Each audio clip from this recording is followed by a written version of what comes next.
Hi, it's Stu, and this will be a video of my thoughts of the books that I've read in my last reading sprint, weekish, whatever it is. And I'm going to go in reverse order of finishing. So I can imagine by the end, I'm going to be like, now, what was this book about? Or what were my feelings about it? I'm currently not practicing any kind of like writing journals. I'm not annotating. I'm just doing voracious reading.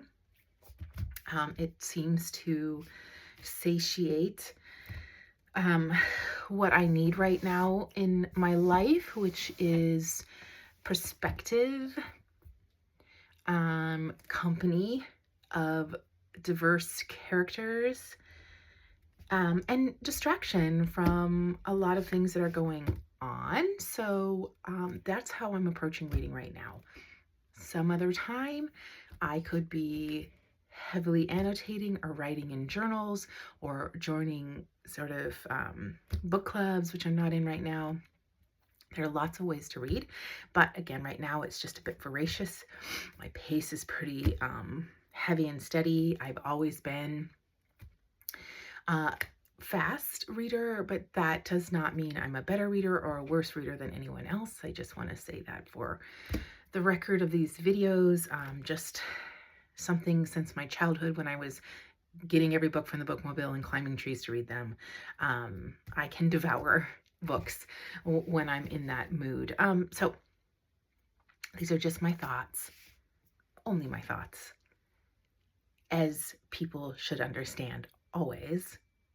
Opinions are different. People read books through different lenses and world experiences. People have different needs from books that they read, although there are some books which are universally accepted for some reasons. Generally, almost every book will have people who love it and hate it. So if I'm sharing an opinion that is unlike somebody else's, that means the author probably did a good job, right? And I just feel like saying that because lately I've also been experiencing in anything, if you share an opinion, all of a sudden, we're dealing with people and not opinions, and or there's some heightened need to feel, to bring a lot of emotion into opinion sharing, which has its place. It has its place. However, it gets a little confusing when it's conflated with a sort of like, these are intellectual ideas or my truths or a world experience. And now there's a lot of emotion around opinions. That is kind of a relevant segue into A Net for Small Fishes. This was one of those books that I got 10 for $5, and I just continue to reflect and reiterate on what an absolute gem. I went 3 times to that location, and each time I got probably every book that was in good condition, and or something that I quite possibly would read. And then the last time I got books that I thought maybe others would like to read because I can just put them into little free libraries. This was a book I wasn't sure. I decided to give it a chance because I wanted to read it at the same time as an Amy Tan book that's coming up in my next reading week. I've decided to listen to this book by Lucy Jago, and I have been having an extraordinary listening experience. If you ever read this book, I highly recommend that you read the author's note, maybe even before. Sometimes I think that reading the author's note really helps me with the experience of the book, going through it, not just as a reflection afterwards. I really appreciated Lucy Jago's author's note, as this is historical fiction, and this covers events, a scandal, and I believe it's called the Overbury scandal, is what she says in the name of it, the commonly known name of it, is what she says in the author's note. And well, there Jago says in her author's note that she does a lot of research finding names in court documents and correspondence, that there is documentation. Of course, she has to fictionalize what were the emotions and the dialogues and the experiences of the two women accused of the poisoning death of Sir Thomas Overbury.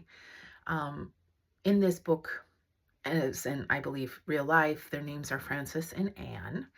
And what I really appreciate so many things about how she brings the story to life, but how she really highlights the lived experience of women.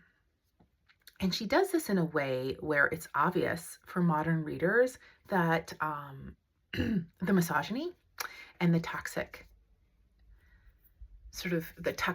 of the patriarchy of this time, but she doesn't make the characters modern.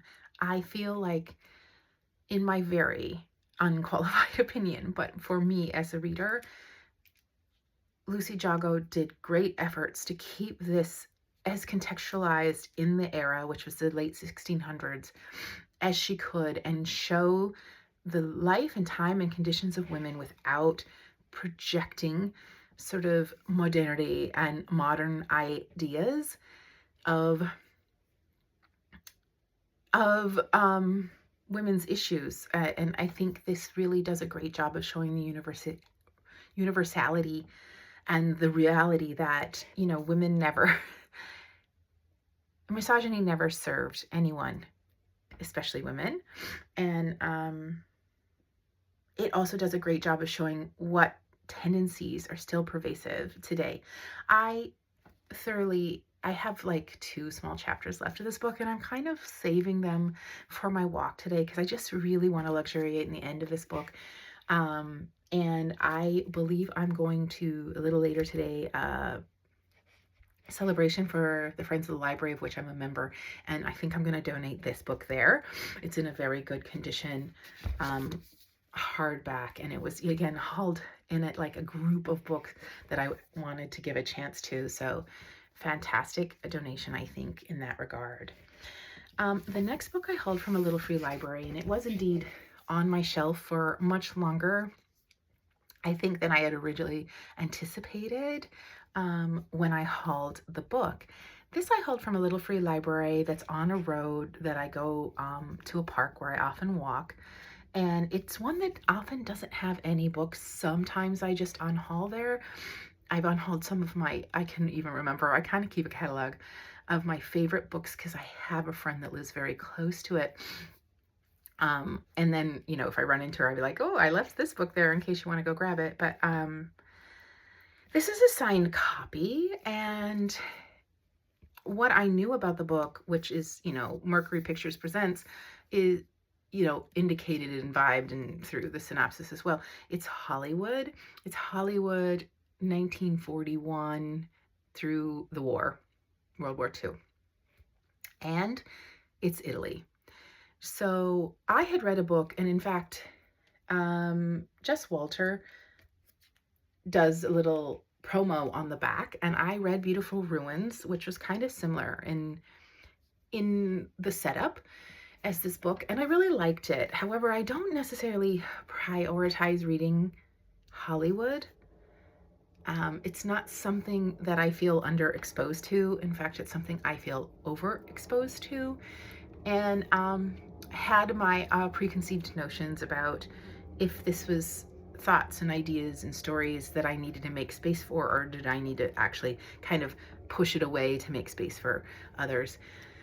That being said, I found that Anthony Marra is a fantastic storyteller. I really like his writing style. I appreciated the references in this book, and I appreciated the characters. I thought that the characters were really well developed. I think we could say that the main character is Maria, who we follow throughout, but there's a lot of characters in here who I think are kind of developed superficially, in the same way that Hollywood just sort of superficially develops characters, but also who are quite believable and who the dialogue is witty. I think he does a great job with the setting. So if you like to follow a book about what's happening in Hollywood, in and around in Hollywood, around the time of the war, with people leaving um, Germany and Italy and war times, and what's happening with Little Tokyo and the Japanese internment camps. A lot of this is very much a historical fiction, tied in with some great characters, and a good plot. I think, yeah, I was surprised at how much I really enjoyed this novel. I have a friend who just really, who Hollywood and LA and those sort of characters that are in this book are really his jam. He's not a reader. So I'm just gonna say, please, if you ever become a reader or an audiobook listener, this is a book for you. You will like it. This is a signed copy, and I got it from a little free library. So I'm either gonna go ahead and put it back in a little free library today, or give it to that Friends of the Library. Give it as a donation to the Friends of the Library, because I'll be going for their little celebration today. Little and Lion. Little and Lion is young adult, and it follows Suzette, who is called Little by her brother, and Lionel, who is called Lion by Suzette, his sister. They live in LA, and it's very much, it reminds me a lot of shows and sitcoms aimed towards teenagers, where LA is the setting. The characters are very much aligned with that. In this book, not that I am over the end all judge, but sometimes a thing that makes me fall out of a story or not really believe a character is I don't know if they're older and they're written really young, or they're teenagers and they're written like, younger. I have only my experience, and I'm no longer a teenager, but I am raising a teenage person. I thought that this was really true to the Age Boys. I thought that there was some idealism in showing like how the conflicts arising and the situations arising can be dealt with in non-toxic ways. But I felt that the flaws in the teenage characters were true to how teenagers act in situations. And the sister is bisexual, and she's trying to figure out her sexuality, and I thought that the narrative and the exploration there was really well done. And Lionel is recently diagnosed as bipolar 2, and it's going through his family's experience with the diagnoses, the treatment, and adjusting to and realizing how to help and support someone with mental illness, specifically bipolar 2.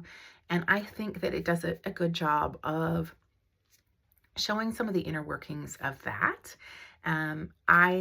This again read really quickly. The characters are endearing, and I really enjoyed this book. There's my neighborhood little free library is right by the high school, so that's where I'll be putting this afternoon, and hoping again that, because I feel like it's written really well for teenagers, that someone will grab it and also feel seen or explore what it might be like to be exploring your sexuality, or exploring or helping and supporting someone diagnosed with mental illness.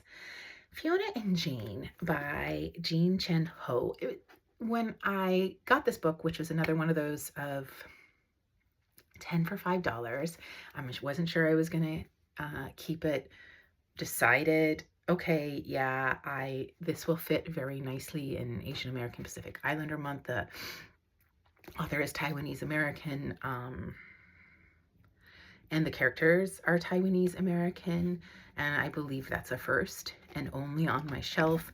It ended up being short stories, and I think coming into it thinking it was going to be a novel exploring friendship sort of set me up in a way that I was glad I was able to just kind of release the cloak of that expectation, because I really liked them as short stories. I thought, as I've said before, I've been, thinking that I'm not into short stories right now. It's just a misnomer. It's a false claim.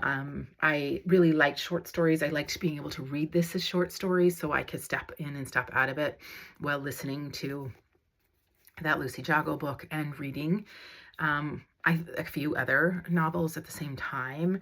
And I think that, again, this doesn't, like, I like the characters.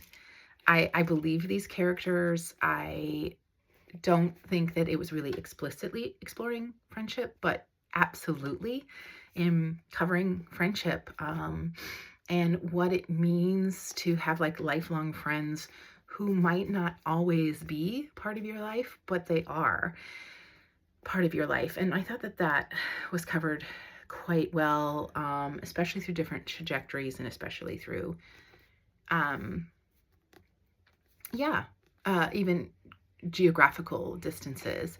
Um, Setting mostly LA, some coast to coast stuff. So really cozied into this LA setting in this reading group because several books were set there. And like, so urban, very specifically LA. I found these characters very LA as well. Um, I recommended this book to a couple people. Unfortunately, some of my beet salad leaked out into my bag and got a little bit on this book.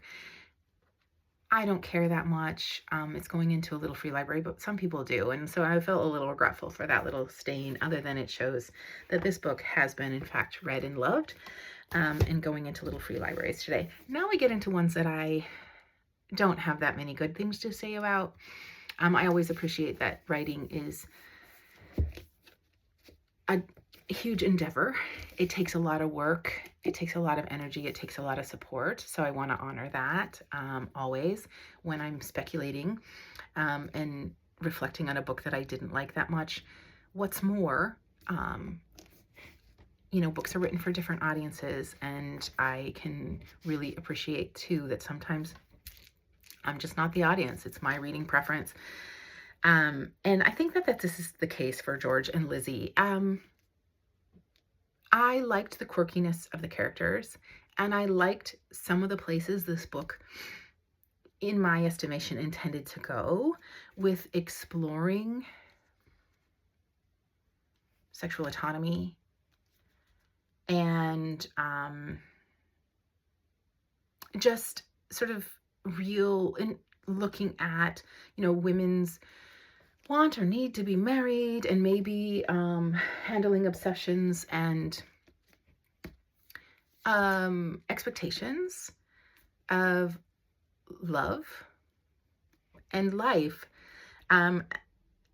The setting is Ann Arbor and Oklahoma, I believe Tulsa, with a lot of Seattle mentioned because Nancy Pearl is indeed a beloved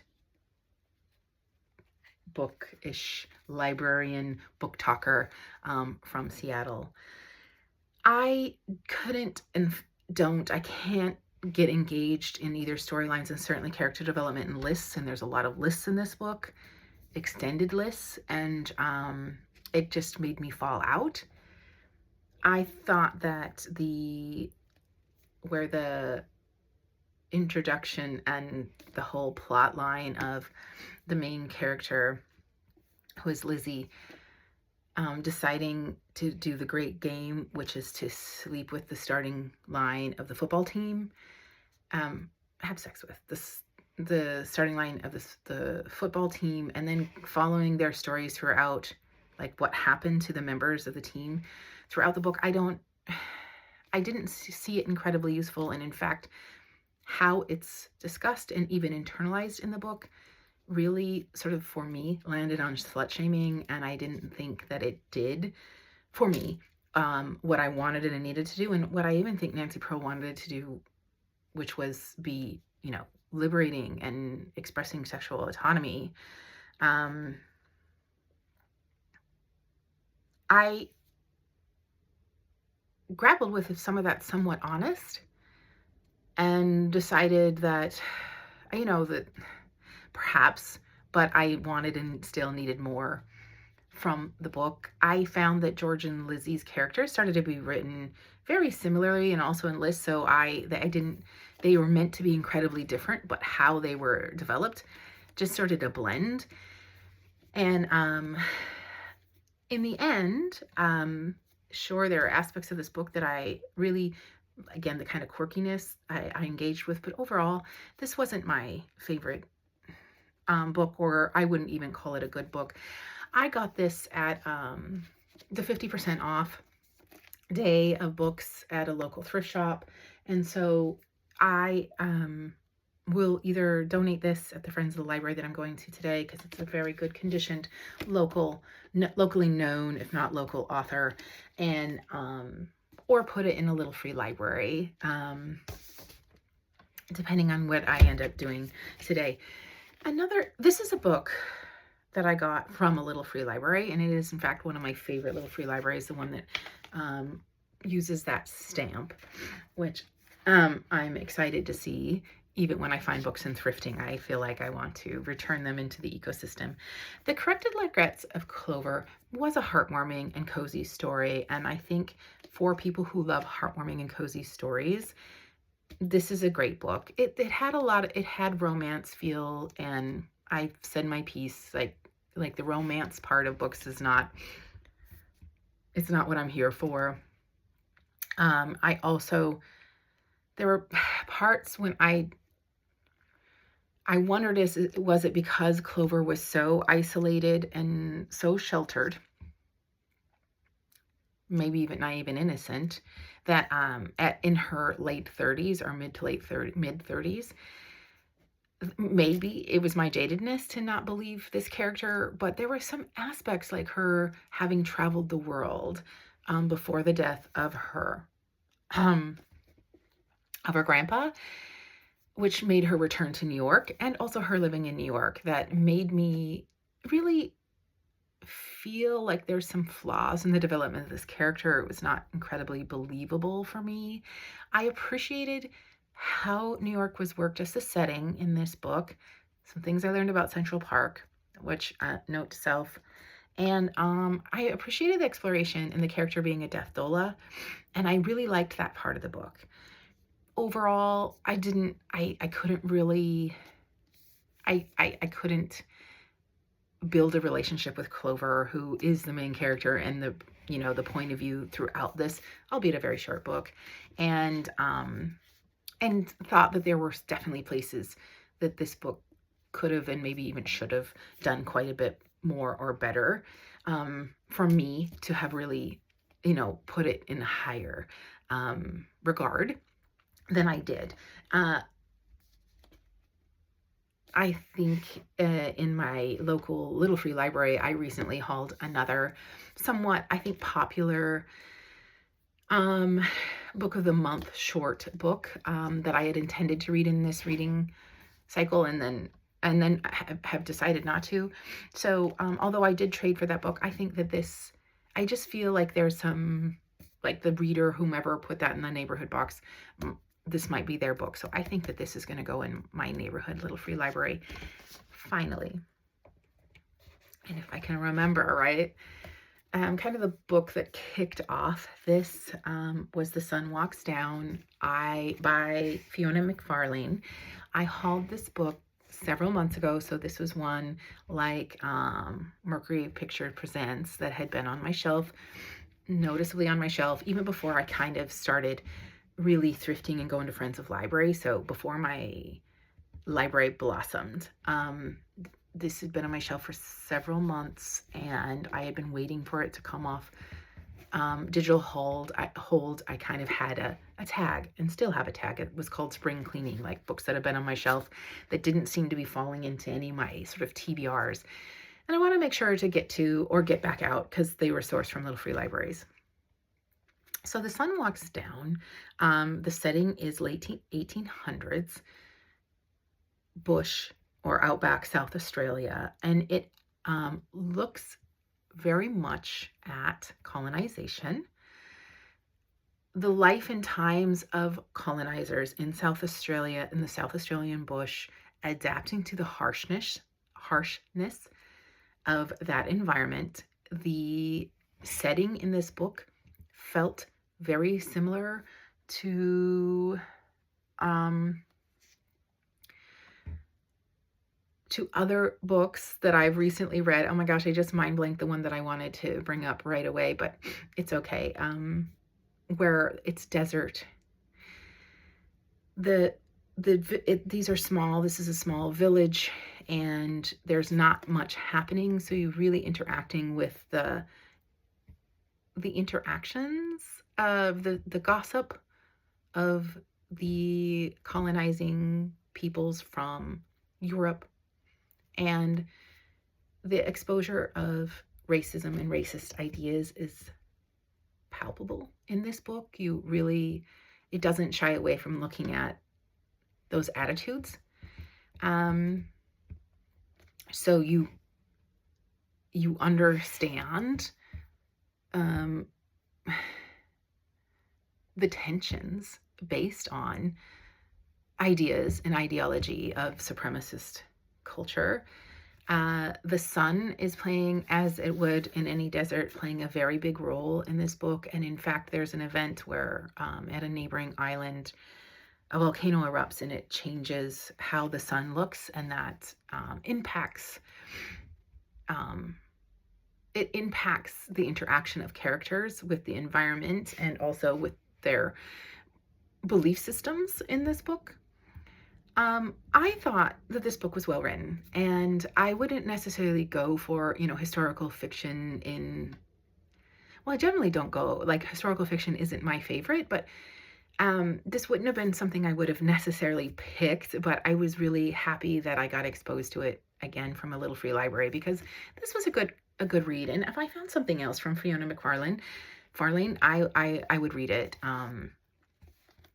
I also really appreciated that this is my first Australian author and setting who, although this author is residing in the US, so I don't want to misspeak. Anyway, this is my first Australian setting that I really mostly liked, because a couple of the other ones I've read recently I didn't. So yeah, I when thinking now, reflecting after all of those other books, that this was a decent book, and for sort of people who like Westerns and historical fiction in that way would like this book. She does a good job with the characters, and yeah, people also who like to maybe have some ideas of romanticizing, exploring this time. Definitely, again, Westerns. It's got Western vibes. So if that's for you, and you're also able and willing to look at the sexism and racism of the time,